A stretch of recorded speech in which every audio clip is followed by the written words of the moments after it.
Lupus con hemoglobina en 5.7. Cuando la hemoglobina es menos de 7 se dice que la anemia es severa y debemos recuperar eso rápidamente. Entonces, ¿qué debemos hacer? Transfundir paquete globular. Claro, la actitud o el tratamiento específico sería corticoides, porque el lupus hace anemia hemolítica por anticuerpo caliente, pero al estar menos de 7 lo prioritario es transfundir paquete. Un cirrótico con estudios normales de coagulación pero con disfunción de síntesis hepática. Claro, un paciente cirrótico, un paciente nefrópata tiene alto riesgo de sangrado, ¿no? Hay que pasarle plasma fresco congelado. ¿Y cuándo se le debe pasar? Al ingresar sala de operaciones, inmediatamente, porque no se le un día antes o previo, porque el plasma fresco tiene factores de coagulación cuya vida media dura horas, ¿no es cierto? ¿Cuál es el factor que se consume rápido? El 7, en 2, en 3 horas ya se consumió. Si tú le das un día antes, ya se pierden los factores de coagulación. Entonces, al ingresar a sala, inmediatamente antes. Miren, factor 8, 3%, con antecedente de sangrado. Recuerden que un factor de coagulación, para que actúe normal, o sea, el valor normal de un factor de coagulación en promedio es más del 60%. Este paciente tiene 3% del factor 8 y hace hemorragia, hemofilia A, ¿no? Recuerden, la hemofilia es un defecto de los factores de coagulación. En el caso del A es déficit del factor 8, en el caso del B es déficit del factor 9, ¿no? Es herencia y ligada al cromosoma X. Por eso decimos herencia ligada al sexo, ¿no? La mujer es portadora en la mayoría de los casos y el varón es el enfermo, ¿no? El varón es el enfermo, acuérdense. Ya, hemofilia A, factor 8, disminuido. ¿Y qué perfil de coagulación eleva al paciente con hemofilia? El TPTA, ¿ya? Eleva el TPTA, típicamente el paciente. En cambio, von Willebrand, ¿qué eleva? Von Willebrand eleva el TPTA, y para que lo diferencies de hemofilia, von Willebrand adicionalmente altera las plaquetas, prolongando el tiempo de sangría. Esa es la diferencia. Muy bien, paciente con hemofilia, en su perfil de coagulación, ¿qué debes pedir? TPTA, tiempo parcial de tromboplastina, ¿no? En hemofilia hay que pedir TPTA. ¿Cuál está disminuyendo en hemofilia A? El 8. En hemofilia B, el 9. En hemofilia C, el 11. Son variantes raras. La más frecuente es el A, 8. B, 9. Y C, 11. Signo más frecuente de la hemofilia: hemartrosis, sangre en la articulación. ¿No encuentras hemartrosis? Hematoma muscular. Y el más grave, hemorragia cerebral. El más grave. En PTI, ¿qué encontramos en PTI? Recuerden que el PTI es una destrucción de las plaquetas de forma autoinmune, porque se forman anticuerpos contra las plaquetas. ¿Y dónde se destruyen? En el vaso. O sea, se destruyen periféricamente. Como el vaso destruye a las plaquetas, ¿cómo responde la médula ósea? Produciendo más plaquetas. Entonces, ¿qué vamos a encontrar en la médula ósea? Megacariocitos aumentados. Porque en el PTI la destrucción es periférica. Cuando la destrucción de glóbulos rojos o de plaquetas es periférica, la médula responde produciendo más. En el caso de hemólisis será reticulocitos. En el caso de las plaquetas, megacariocitos, porque es una destrucción periférica. Un niño de 2 años que es traído a emergencia por petequias. Recuerden, cuando hay petequias, cuando hay púrpuras, cuando hay sangrado de mucosas, como gingivorragia, epistaxis, cuando se dice en tiempo de sangría prolongado, ¿quién es el problema? Las plaquetas. Y el gran representante de las plaquetas de trastorno cuantitativo es el PTI. En cambio, cuando te dicen hematomas,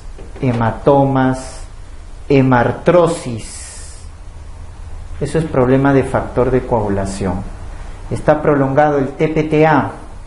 Eso es factor de coagulación. Y el gran representante ahí es hemofilia. Hemofilia. Entonces tienen que diferenciar la clínica. O sea, acá me dicen petequias, ¿no? Y otros síntomas hemorrágicos. La madre refirió haber sufrido, el niño, infecciones de vías respiratorias. El resto normal, dice, leucocitos, hemoglobina normal, las plaquetas nomás, miren, están bajos. Es un defecto cuantitativo. El TP, el TPTA, normal. No es problema de coagulación, ¿no? Sino de plaquetas. Un niñito con petequias, plaquetas bajas y antecedente de infección respiratorias altas nos debe hacer descartar justamente un PTI. Esta pregunta también es educativa porque te dan el caso clásico de un PTI en un niño. El niño antes de hacer PTI se resfría y luego le aparecen puntitos, petequias. ¿Y cuál es lo de bueno del PTI en el niño? Que es agudo, se autolimita. En el adulto cronifica. En el niño el PTI se autolimita, tiene resolución espontánea en menos de 6 meses y generalmente cursa con resolución espontánea.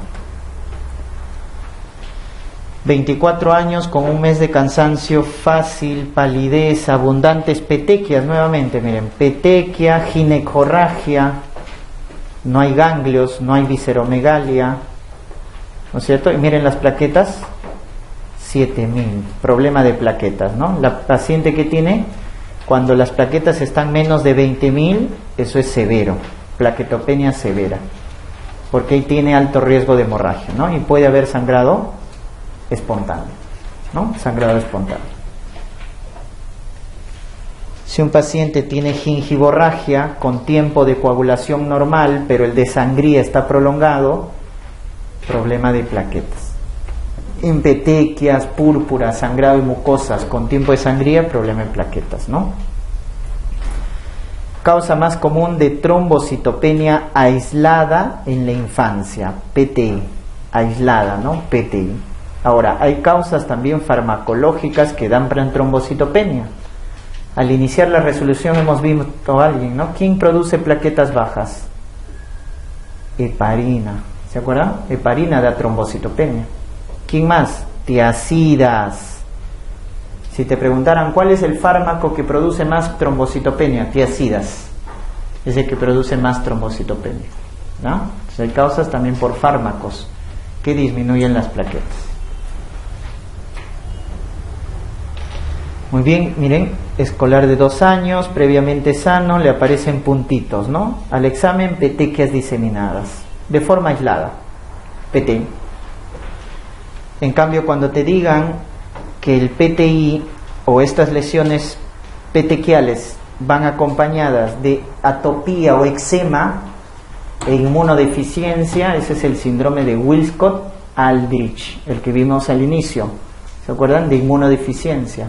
Se parece al PTI porque va con petequias, pero la diferencia es que va con eczema, con atopía. Ese es Wiskott-Aldrich. En cambio, el PTI clásico solamente hay problema de plaquetas y nada más. En púrpura de Henon-Jones, ¿cuál es la diferencia? Que hay púrpura, pero es palpable. Si te dicen púrpura palpable de miembro inferior, piensa vasculitis. ¿Y con qué se complica la púrpura de Henon-Jones? Con artralgias, con dolor abdominal, ¿no? Y con glomerulonefritis, falla renal. En cambio, en el PTI solo plaquetas y no se mete con nadie más. Por eso en la pregunta anterior, cuando nos decían ¿quién da trombocitopenia aislada en la infancia? Solo trombocitopenia, PTI, ¿ya? Pero si va con otros cuadros, debemos ya diagnosticar otras causas de trombocitopenia, ¿ya? 4 años, petequias, gingivorragia, plaquetas en 20.000. Según el diagnóstico más probable, entonces este paciente que tiene solo afectación de plaquetas, PTI. ¿Qué tratamiento indicaría? Cuando las plaquetas están menos de 30.000 o el paciente está con hemorragia, entonces hay que iniciar tratamiento, y el tratamiento inicial es con corticoides. Y cuando te digan que el PTI es grave o es severo porque hay una hemorragia activa, ¿qué le debes agregar al corticoide cuando es un PTI grave? Gamma globulina endovenosa. Gamma globulina. Si te dicen PTI, corticoides. Cuando está sangrando, hemorragia activa, o cuando el valor es menos de 30.000, hay que darle corticoides. Y si es grave, agregarle gamma globulina, ¿no? Eso es como en asma, ¿no? En una crisis asmática, ¿qué fármaco utilizas? ¿Qué fármaco utilizas en crisis asmática? Salbutamol, fenoterol. ¿Qué son esos fármacos? Beta 2 hago. Pero si te preguntan en el examen, y lo han preguntado, crisis asmática severa, ¿cuál es el tratamiento importante aparte del beta 2? Corticoides. Hidrocortisona.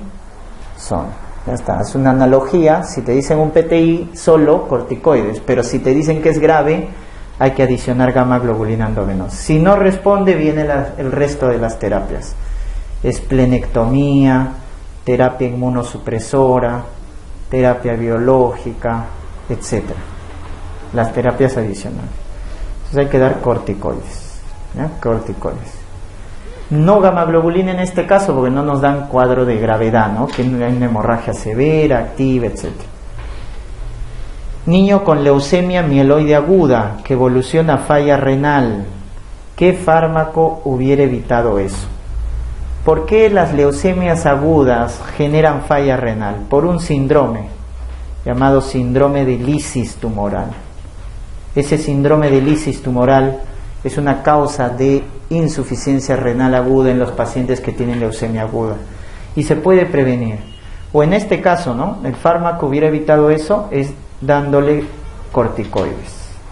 Ahora, el corticoide es para tratar el síndrome de lisis, porque para prevenir se da alopurinol, porque el causante de este síndrome de la falla renal es el ácido úrico, que aumenta, y es el que causa insuficiencia renal.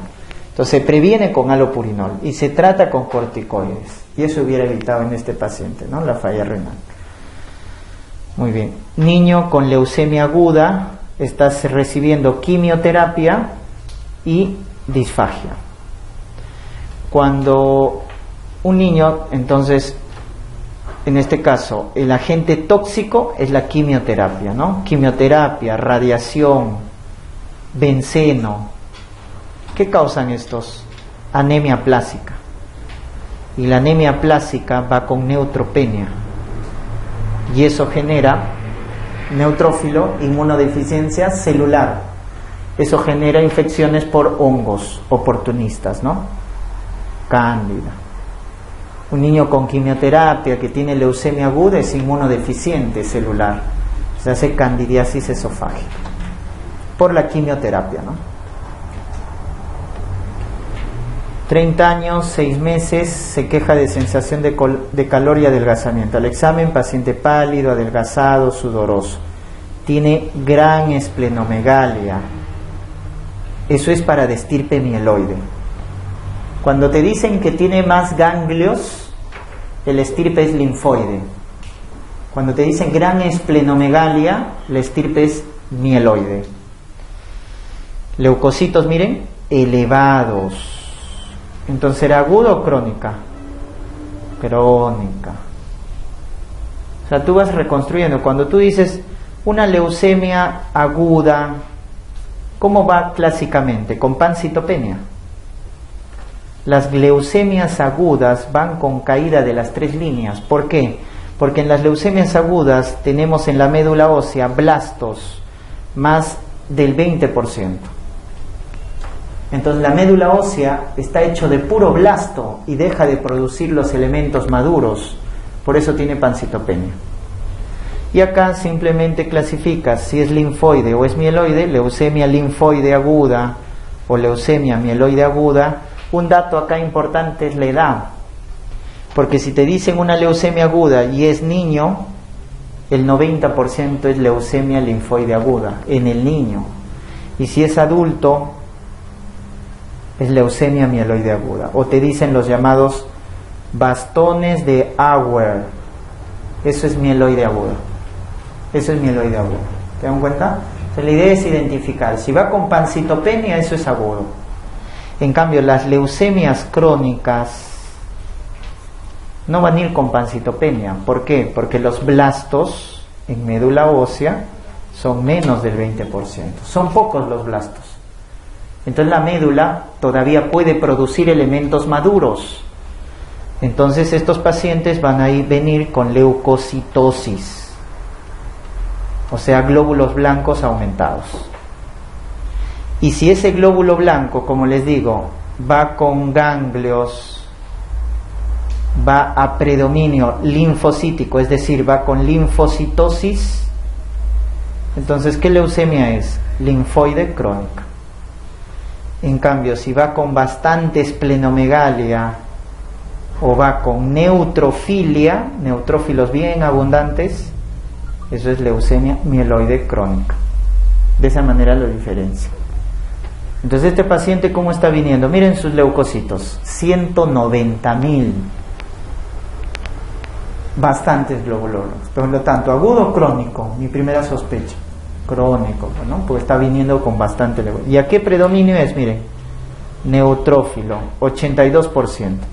O sea, está predominio del neutrófilo. O sea, por lo tanto es mieloide. Y tiene gran esplenomegalia. Predominio mieloide. ¿Ya? Así sacan los tipos de leucemia. Dice, la biopsia de médula ósea puede ser útil para el diagnóstico, excepto en von Willebrand, pues, ¿no? Von Willebrand está alterado plaqueta y factor de coagulación. Por eso se eleva el tiempo de sangría y el TPTA, ¿no? Recuerda, esos dos se elevan en von Willebrand. Los demás sí pueden, o podemos indicar estudio de médula ósea, ¿no? Linfomas, leucemias o fiebre de origen ¿Cuál es la causa tumoral más frecuente de FOD? Linfomas, ¿no? Fiebre de origen desconocido, linfomas. Con respecto a la leucemia, señale lo correcto. La leucemia más frecuente en la tercera edad es la leucemia linfoide crónica, verdadero. En el adulto es leucemia linfoide crónica. En el niño es leucemia linfoide aguda. Si la leucemia mieloide crónica presenta el cromosoma Filadelfia, leucemia mieloide crónica presenta el cromosoma Filadelfia, que es la translocación 922, indica mejor pronóstico, correcto. Ojo con ese dato. Cromosoma Filadelfia en la leucemia mieloide crónica es buen pronóstico. ¿Por qué? Porque tiene tratamiento. ¿Y cuál es el tratamiento? Imatinib. Por eso le da buen pronóstico. En las agudas, cromosoma Filadelfia es mal pronóstico en las agudas. Las leucemias mieloides agudas son de peor pronóstico que las linfoides agudas. Claro, las mieloides agudas son de peor pronóstico que las linfoides agudas. Eso es correcto. Las estirpes mieloides son de peor pronóstico. El niñito con quimioterapia responde la mayoría de las veces. Las linfoides agudas. Muy pocos son quimioresistentes. En el adulto sí hay más cuadros de refractariedad. Leucemias agudas son neoplasias más frecuentes en edad pediátrica, correcto. En el niño, ¿cuál es la leucemia? O te pueden preguntar, ¿no? En pediatría, ¿cuál es el cáncer más frecuente? Leucemia linfoide aguda. Ese es el cáncer más frecuente en niños. Entonces, todos son correctos. El cromosoma, cuando es parte de él o se une a otro cromosoma, ¿cómo se llama eso? Translocación. ¿Ya? Y el típico, acuérdate, el 922, que es el llamado cromosoma Filadelfia, que en el crónico es buen pronóstico, en el agudo, mal pronóstico. Niñito, miren, con pancitopenia y esplenomegalia, visceromegalia, ¿cuál es el diagnóstico más probable? Niñito con pancitopenia descarta leucemia. Un niñito con pancitopenia, hazle aspirado de médula porque lo más probable es que sea una leucemia linfoide aguda. Un joven con pancitopenia, anemia plásica. Y un abuelito con pancitopenia, lo más probable es que sea una cirrosis. En el adulto mayor, la causa más frecuente de pancitopenia es cirrosis, por la gran esplenomegalia. El cromosoma Filadelfia se presenta y es buen pronóstico en la leucemia mieloide crónica. ¿no? Ahí es buen pronóstico. ¿Quién da con mayor frecuencia o se localiza en el estómago, ¿no? Después del adenocarcinoma? O sea, el cáncer más frecuente en el estómago es adenocarcinoma. ¿Cuál es la segunda neoplasia más frecuente? El llamado linfoma tipo MALT, tejido linfoide asociado a mucosa. ¿Y qué es el linfoma tipo MALT? Es un linfoma no Hodgkin, de bajo o alto grado. De bajo grado. Es un linfoma no Hodgkin de bajo grado, cuya localización más frecuente es estómago. Acuérdense, la segunda neoplasia en estómago es linfoma. Localización más frecuente del linfoma extraganglionar, estómago. ¿Ya? El linfoma MALT es el más frecuente. ¿Ya? Entonces, cuando el cáncer se localiza en médula ósea, se producen las leucemias, que ya hemos visto la clasificación. Pero cuando la neoplasia nace en el ganglio, eso se llama linfoma. ¿Cuál es la característica de los linfomas? Que nacen en el ganglio. Por eso, ¿cuál es la característica de los linfomas? Adenopatías, indoloras. Y clasifico, el linfoma clásico es el linfoma de Hodgkin, pero el linfoma más frecuente es el no Hodgkin. Ojo, el más frecuente es el no Hodgkin. El clásico, el típico es el Hodgkin. Es como en la migraña, ¿no? La migraña, ¿cuál es la migraña más frecuente? ¿La clásica o la común? La común, pues el nombre te lo dice, ¿no? Común es la más frecuente. Pero todos se acuerdan de la migraña clásica, ¿no? Con el aura. Ese es lo más raro. Ese es lo menos frecuente. Lo más frecuente es la migraña común. Entonces acá también es igual. El linfoma clásico, típico, es el de Hodgkin. Pero el más frecuente es el no Hodgkin. Entonces acá el paciente sí tiene mal pronóstico. Es el más frecuente y es el de peor pronóstico, ¿no? Tiene mala suerte acá el paciente, porque es el más frecuente y es el más grave, el no Hodgkin. Y como les decía, el Hodgkin es el clásico, porque acá te dicen los llamados síntomas B, ¿no? ¿Cuáles son los síntomas B? Fiebre, diaforesis y baja de peso. Pero claro, esto en semiología nos enseñaban los síntomas B, pero esto diagnostica un linfoma de Hodgkin avanzado. Un linfoma de Hodgkin avanzado, ¿ya? Pero es síntomas B, para efecto de examen, ¿no? Entonces, linfoma B. Hay un signo clásico en Hoster, el signo de Hoster en el linfoma de Hodgkin, que es que cuando toma alcohol el paciente le duele los ganglios, ¿no? Este paciente toma alcohol y le duele los ganglios. ¿Ya? Por eso acuérdense, el amigo elegido, ¿ya? En cambio el no Hodgkin es el más frecuente, el de peor pronóstico. El no Hodgkin se clasifica en bajo grado y alto grado. El no Hodgkin. ¿Quién es el clásico que te tienes que acordar de bajo grado? El linfoma MALT, que hemos visto, el del estómago, es de bajo grado. Y el de alto grado, el asociado a Epstein-Barr. ¿Cómo se llama el asociado a Epstein-Barr? Linfoma de Burkitt. Ese es asociado a Epstein-Barr. Y es de alto grado, mal pronóstico, ¿ya? Ese es con respecto a los linfomas. Con respecto a los linfomas, marque lo correcto. Los linfomas, en este caso el Hodgkin, su estadiaje se hace con tomografía mediante los estadios de Ann Arbor, ¿ya? Y son 4 grupos. El grupo 1 es cuando se compromete un grupo ganglionar. En el 2, 2 grupos ganglionares, pero por encima del diafragma, supradiafragmáticos. Y en el 3, 2 o más grupos ganglionares, pero a ambos lados del diafragma, o sea, supra e infradiafragmático. Y cuando ya hace metástasis extraganglionar, eso ya es 4. Metástasis extraganglionar, a hueso, a vísceras, a pulmón, etc. ¿Cuál es lo correcto? El 2 es cuando se afectan 2 supradiafragmáticos. ¿Debutan en la médula? Falso. Los linfomas debutan en los ganglios. La célula de Rett-Steinberg solo se encuentra en linfoma de Hodgkin al decirme que solo se encuentra es patognomónica, ¿no? Y eso no pasa. Es clásico de los linfomas. Si te preguntaran cuál es la célula clásica de los linfomas, la célula de Rett-Steinberg, que se asocia a Epstein-Barr, pero no es patognomónica, porque se ve también en cuadros de infecciones crónicas, etc. Los de tipo cutáneo en su mayoría son de estirpe B, falso. Los linfomas cutáneos generalmente son T. ¿Estamos? Y no son sensibles a los corticoides, también es falso, porque tratamiento muchas veces de los linfomas, aparte de quimioterapia, es con corticoides. Muy bien, paciente que presenta astenia, pérdida de peso, fiebre, ganglios. Miren, pérdida de peso, fiebre, ganglios, ¿no? Casi los síntomas B, nos falta simplemente diaforesis, ¿no? Linfoma. Y los linfomas más frecuentes son los B, más frecuentes que los T.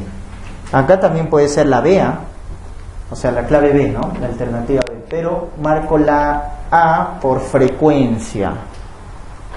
¿Quién es más frecuente? Los linfomas de tipo B son más frecuentes.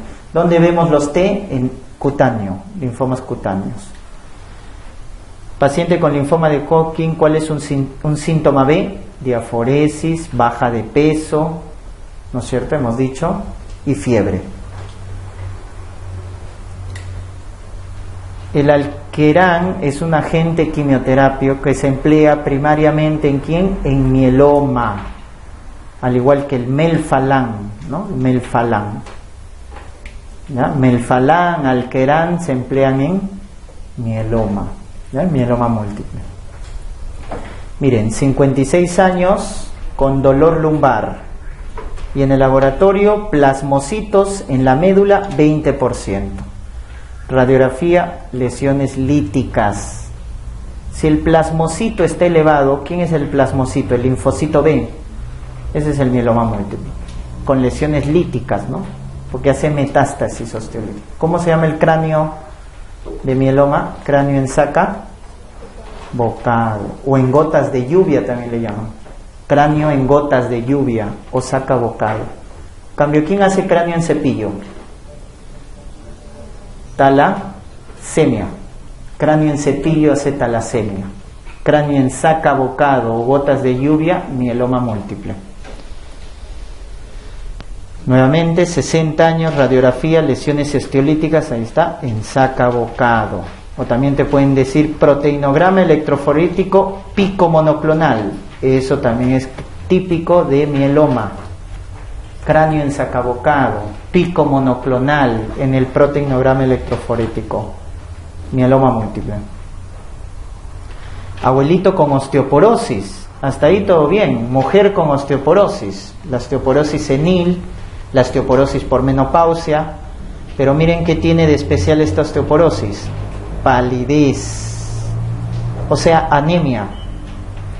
Y las globulinas están elevadas. Miren cómo se invierte, ¿no? La albúmina baja, 2.5, y la globulina elevada. Donde debe ser al revés, ¿no? La albúmina siempre es más abundante. Miren, el calcio está elevado y falla renal. Una osteoporosis no va con anemia. Una osteoporosis no da falla renal. Entonces, si ven eso, ese es un mieloma, ¿no? Hay fracturas vertebrales. Y uno puede pensar, es una osteoporosis. Pero hay calcio elevado, hay falla renal, hay BCG elevado, porque hay un síndrome de hiperviscosidad. De nuevo, 70 años, dolor de espalda, ¿no? Dolor lumbar, y al examen encontramos palidez, hepatoesplenomegalia, laboratorio hipercalcemia azoemia con falla renal, ¿no es cierto? Es un mieloma múltiple. Adulto mayor con dolor óseo, proteinograma pico monoclonal, ya está, mieloma múltiple. Mieloma múltiple.